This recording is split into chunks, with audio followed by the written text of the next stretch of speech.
Welcome back to the channel. Some of my favorite games on the Switch are ones that allow you to be creative in. Those games that allow you to design or create things. Switch games that allow you to use that right side of the brain. If you're the type of person that loves those types of games like I do, then you're really gonna love this video. I have gathered a selection of games for you today that cover all types of ways to be creative in. From creating art, to designing houses and landscapes, to even making full-functioning playable games too. Now this by no means is a definitive list, so feel free to add your own suggestions for creative gamers on the Switch in the comments down below. That said, you best make sure to hang on and subscribe to the channel to tell you about lots of fantastic Nintendo Switch games that are perfect for creative gamers.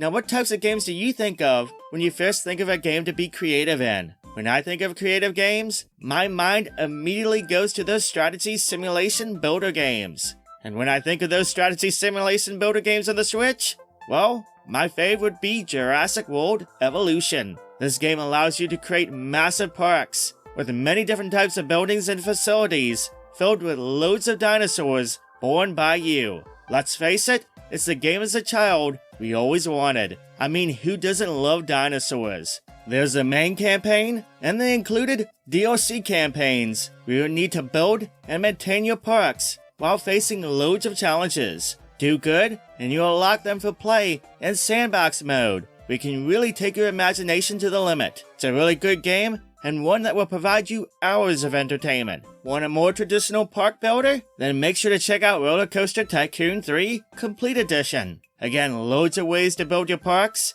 this time with a coaster park theme of course, with a bevy of content at your fingertips. Make note, these two games for Frontier Games are the Complete Editions on Switch, which means the content they have is massive, so there's no shortage of ways to really create what you want in these games. Since I'm talking about builder games, I might as well include one more of this game type, and that being the excellent City Skylines. Here you're able to create the city of your dreams, while taking on various challenges to make sure it doesn't become a nightmare. It also has a sandbox mode to create whatever you dream of without limits. The Switch version includes a ton of DLC expansions that they get, so just like the previously mentioned games, you got a load of content to not only challenge you, but stretch those creative muscles at the same time. Now, arguably, one of the biggest types of simulation games on the Switch are those life or farm simulation games. Those types of games usually allow for some creation expression to an extent, but I feel the following two games are some of the best ways to be truly creative in.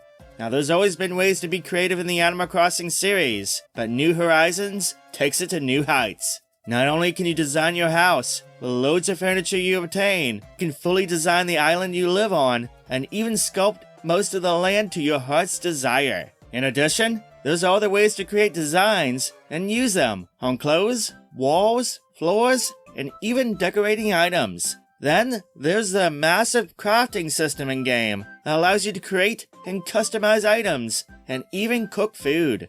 We got the Happy Home Paradise DLC. Your creative options expand even further, allowing you to get access to new items and be able to decorate loads of houses and customize them for villagers and more. It's no surprise that with all the ways to be creative, I've personally spent over 1,300 hours playing this game on the Switch, working on my island. Speaking of which, if you ever want to see me do a video on a tour of my island, then make sure to let me know in the comments down below.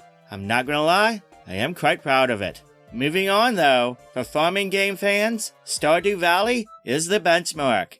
Don't let those simplistic graphics fool you. Underneath it all is a massive game that allows you to fully create your farm while discovering more about the nearby town and even venture into a cave to discover a slew of treasures. And that's just the tip of the iceberg of things to do in this one. For the sake of this video though, I'm just gonna focus on the farm part. Now, as I've said before, most farm games allow you to be creative to a point, but Stardew Valley really allows you to do so by giving you not only a big canvas to work with, but different scenarios too. In these scenarios, not only will you be able to plant your crops, but you'll be able to craft lots of things to pretty up the farm and build buildings and more on your land. There's lots of different maps to play in, so you'll be able to pour lots of hours into this one if you wish. Like I said before, there's farm games on the Switch, but given the quality of Stardew Valley and the content it contains, plus the space you're able to work with, I think you can do no wrong with this game if you choose this one to be creative in. The next two games I'm going to group together because they are pretty similar games. Dragon Quest Builders 1 and 2 allow you to create anything you wish via blocks you obtain and craft in-game, sorta like Minecraft. Now there's a whole RPG adventure story with goals to achieve in each game, but make note, there's a sandbox mode for each one, so if you just want to dive right into that mode to create stuff without too much worry, you can. There are some stuff though that you need to unlock in the main game, so don't ignore that one entirely. Luckily, the main mode is very fun to complete, and you can be pretty creative in that one as well. These are quite good. I originally thought it wouldn't be as good as experience as it ended up being, but yeah, these are really well crafted games. For those who may need to know, Dragon Quest Builders 1 is a solo-only affair, but the sequel allows you to play with others, both local or online, so if you got other people to help create and work with you, then make sure to pick up the sequel. Either way, both are fantastic games that allow you to be very creative in. Speaking of something that is similar to Minecraft, well yes, I do have to mention Minecraft. That has to be included on this list, because the ability to create in-game is massive. It's one of the best games to be creative in, on any platform, period. There's lots to explore or discover, but creating and crafting is the true highlight of the game. And over the years, players have created some truly wondrous things in-game. Heck, you don't even need to play the main game mode. Jump right into creative mode if you wish. With that mode, you can create to your heart's content with everything available, and you don't have to worry about survival. So if you're a creative person and never tried Minecraft, well, what are you waiting for? Stop slacking and give it a go. You won't regret it.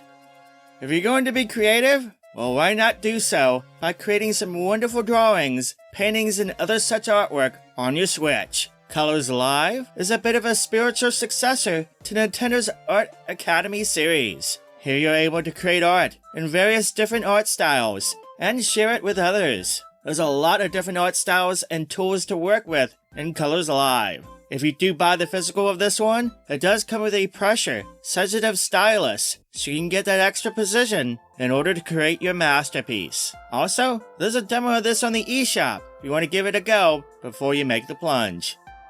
That's not the only way to create drawings on your Switch. There's a way that maybe you haven't thought of before. In Splatoon 2 and Splatoon 3, players are able to use a canvas of sorts to create a drawing or a message that can be shared with other players. I've seen some crazy artwork in Splatoon 2, and that same thing is being carried over to Splatoon 3 right now. If you have these games, make sure to take a break from the Inkfest and see if you can create a cool drawing or so. Oh, and for a little more creative touch, Splatoon 3 has this neat locker feature that allows you to customize your locker and share that with other players too.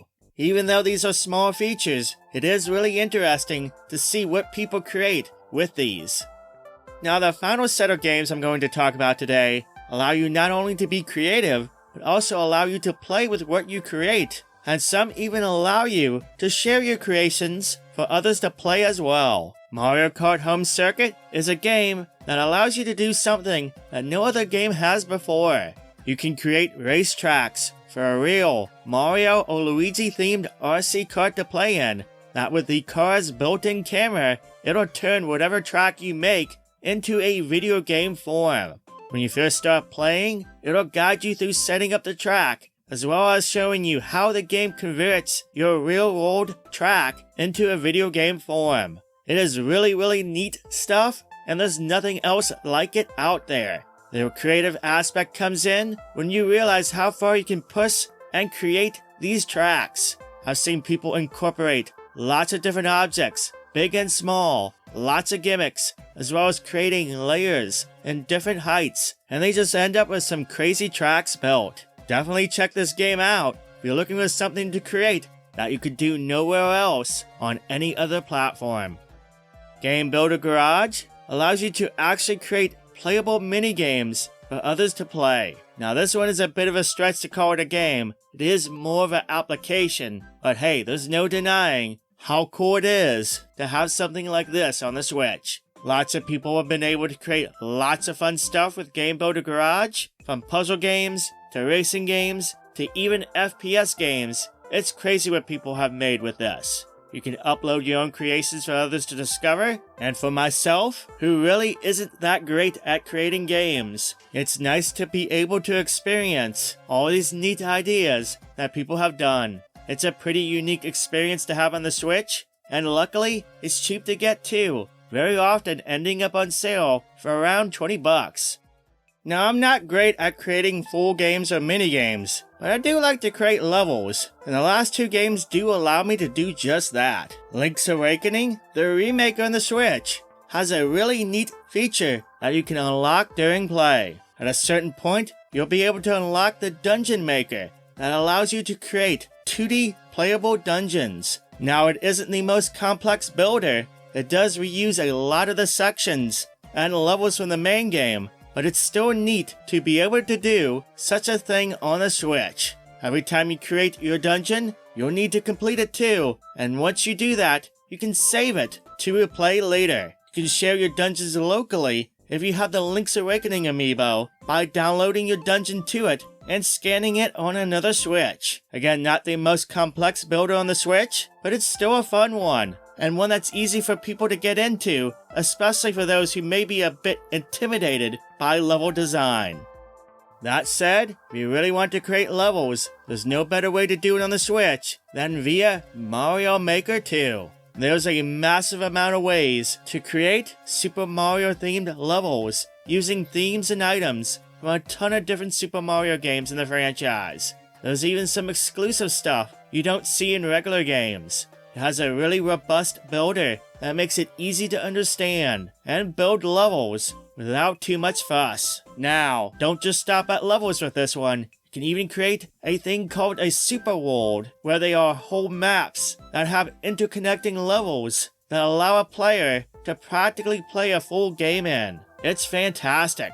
As a player, this basically means there's endless free DLC with this one, as there are many fantastic levels to play out there, from very easy to insanely hard. That's on top of the fact there's a single player mode too that has a bunch of levels Nintendo themselves have created. Mario Maker 2 is one of the best well-rounded experiences on the Switch for both platformer fans and creative minds alike. So if you fall into either camp, then you absolutely need to own this for the console. And there you go. That's a selection of games of varying types and styles that allow you to be creative in. Now, like I said before, this is no definitive list. There's lots more games out there, I'm sure, for the console. So feel free to post in the comments your recommendations of games that allow players to be creative in. I'm looking to see what game suggestions you come up with. If you liked the video, make sure to give it a thumbs up. And if you haven't yet, then make sure to click on the subscribe button so you can stay up to date with the latest videos that go live on this channel each and every week. Each week, I do in-depth lists like this video, game reviews, tips and tricks, and I even tell you about the latest and greatest deals on the eShop too. Well, that is all I have for today. I want to thank you so much for watching, thank you for subscribing, and I hope you have a wonderful day, and I'll catch you next time.